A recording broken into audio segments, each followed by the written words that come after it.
Uh, Andrew Smith once said, people fear what they don't understand.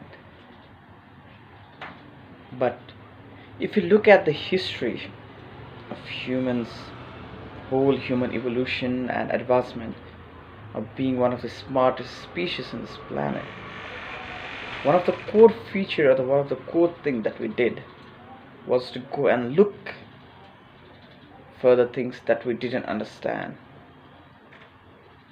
The relationship right now between us and the technology, the fear, is quite similar in the way as it was between us and the wild animals, us and the fire, us and the foods, us and the territories that were unexplored, and pretty much the same. See, but the era that we are in right now, this is the era where the relationship between the humans and the technology, it's really close. It is in its big time, I would say that. We have been so engulfed and so interluded by the technology, with the technology, that I don't think we'll be able to imagine our lives, right? The generations, especially in this 21st century, they will be able to imagine how the life will be without the technology and all the things that are going on. The most fascinating topic of discussion right now, all over the internet and everything, is the AI, the artificial intelligence. And the this word is pretty unique, and it's a really deep word. Artificial, it's nothing special. That's artificial. It's all about a human, what has been created by the human. I'll come into that later on. But the first I want to talk about is the intelligence, or the intelligence that we're all so scared or so curious about. So what is intelligence?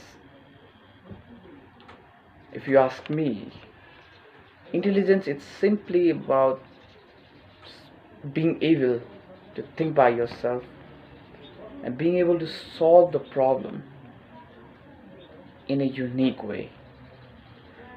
Now see here, we humans, I don't think we humans are unique and intelligent only in the sense that we are very clever, we can solve our own problems, we're conscious about the environment, we can make our own decisions. But one of the most important features that makes us humans the most intelligent species is we actually have the potential to be the original thinkers, to perceive the thing ahead of us, in front of us, around us, inside of us, in our own way, in our own perspective, or in our own different way. And I think that is the thing that makes us human, truly intelligent. And the artificial intelligence, the AI and the AGI, the AI and everything that we have been hearing about, that is not the actual intelligence, or that is not the actual definition, or that is not the actual goal that we have been working on. The intelligence, the AI, the tools that we have all heard of, be that the AlphaGo that defeated the Go player, or the Sophia the robot, or the Chat GPT that's been on the trend. So these are not the actual intelligent machines or AI that we have been working on, that we plan to achieve. They are the narrow AI. That's what the scientists have termed it. So they are simply a machines to which we have fed a lot of data, a lot of pictures, a lot of images, a lot of texts and everything. And they are simply able to, and we have developed an algorithm, a model that simply trains based on the data, and they gives the conclusion. It's like you are continuously feeding a machine lots of pictures of dogs, and finally asking the machine to identify the dogs among different animals.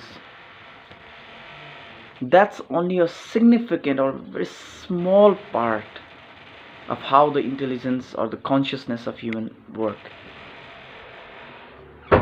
What our goal here is to actually to develop to actually develop a machine or system, an entity that actually thinks like human, that actually functions like we humans do, the artificial general intelligence, or the singularity as some scientists have termed it.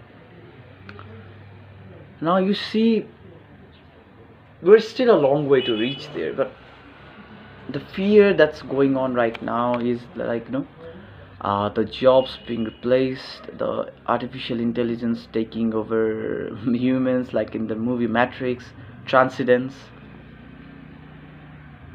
People are already freaking out only by seeing the development of these narrow AIs, the narrow intelligence. But that's not even the goal, that's not even the end game.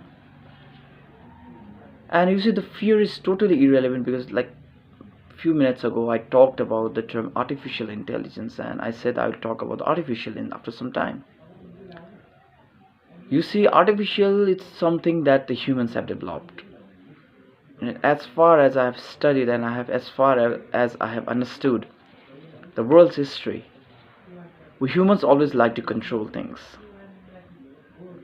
We don't want anything to be superior than us, not even our fellow humans. And here we're talking, like, the fear is that the AI, the powerful AI will come, the powerful artificial intelligence will come, that will actually take over the world, that will take over the internet, that will, be the ultimate Ultron. But if we are going to develop something, if we succeed one day, to develop such an entity, we will also be able to develop a way to actually control it. I will take the word control back, because that's really a negative word, to be honest. I really don't like the word control, because it ultimately puts one species or one thing above another, and I don't believe in that. I don't believe in equality, but I believe in equity. And so the better word that I think, the word that will be most suitable for this scenario, would be in harmony. If we one day succeed to develop an artificial general intelligence, an entity that is actually intelligent, that actually is conscious, that actually functions the way our human brain works, which we still don't know how, then we'll definitely develop a system that checks and balance, to make sure that the entity doesn't go out of control, isn't it? And you see, our goal as a human should actually always be to preserve and enhance our consciousness.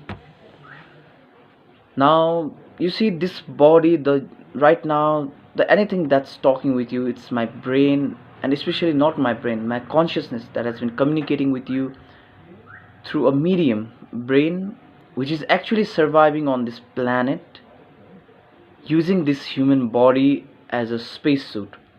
Same the way the astronauts simply use their space suits to go to space.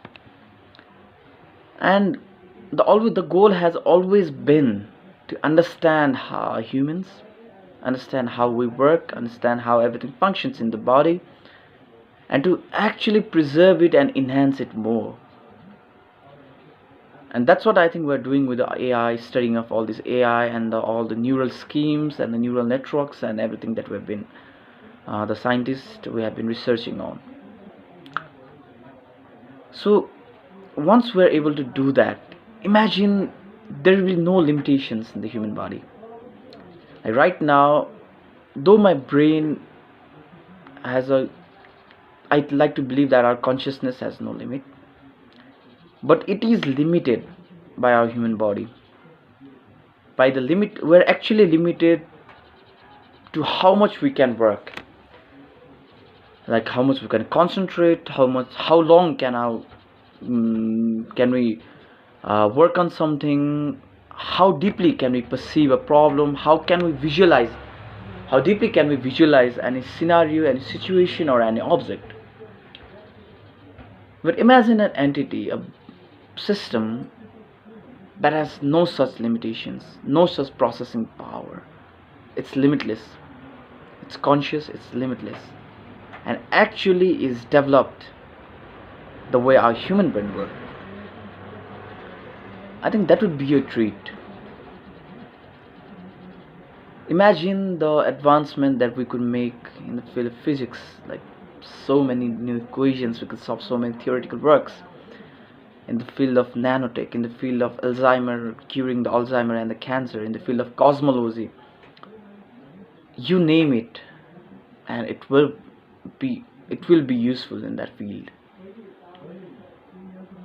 And like I mentioned before, it can be controlled, it can be in we can bring that entity into the harmony actually by setting up a system, by setting up a check and balance trial and error mechanism, and that's up to us. And with the development of quantum computers, I am more than optimistic that this will be the time soon.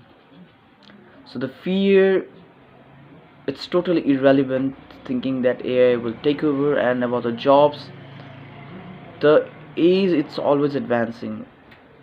The jobs that existed in the agricultural economy, it's not now, it's mostly gone now.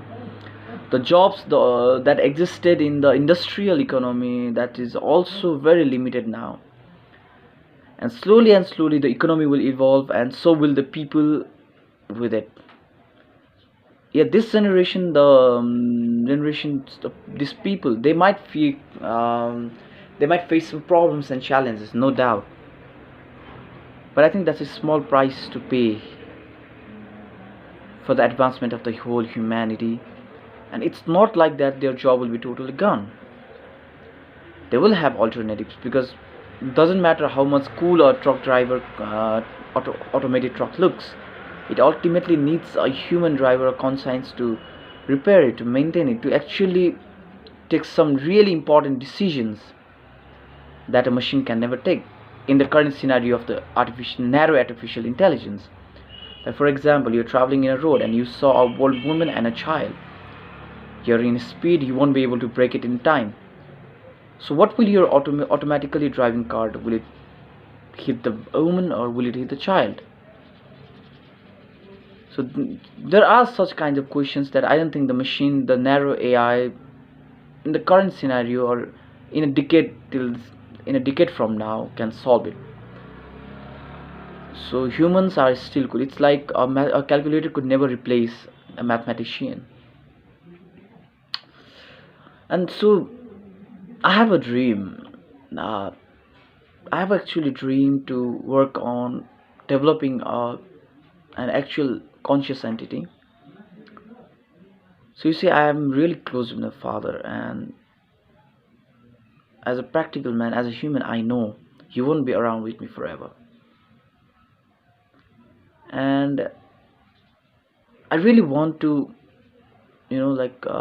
capture the way he thinks, the way he proceeds, the way he solves the problem.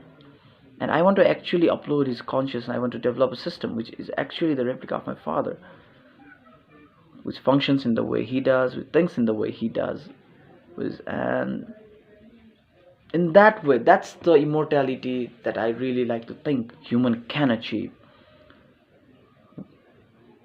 And that would be something, I think that would be really important and crucial in taking the civilization one step ahead. Because imagine all the experiences, all the memories, all the things that we have learned that is staying with us permanent forever, like no loss of information. Wow, that's something. And humans have always worked on that. We did the same with the A bomb, atom bomb. We did the same with all the drone technologies, robots, and everything. But what we're trying to do here is we're trying to uh, store, we're trying to understand more, we're trying to advance more, and we're trying to make our life easier. And I think the AI is simply a tool that will help us to achieve that dream. And the more we fear about something, the more we will lack to understand it. But the more we don't understand something, we fear. The fear increases more. Then that's the dilemma right now. But I think we'll solve it pretty soon, and pretty soon we'll be able to actually coexist in harmony with the AI and the people, and actually people are having to spend more time together with their family, with their friends, while the AI will actually be working on to take the economy forward, to take the do the things for task for us, while we'll just be able to think on how to make it more advanced, and actually how to live a life in a social way with more fellow humans, family, friends, and everything. That's the future I'm able to imagine in the next 50 years.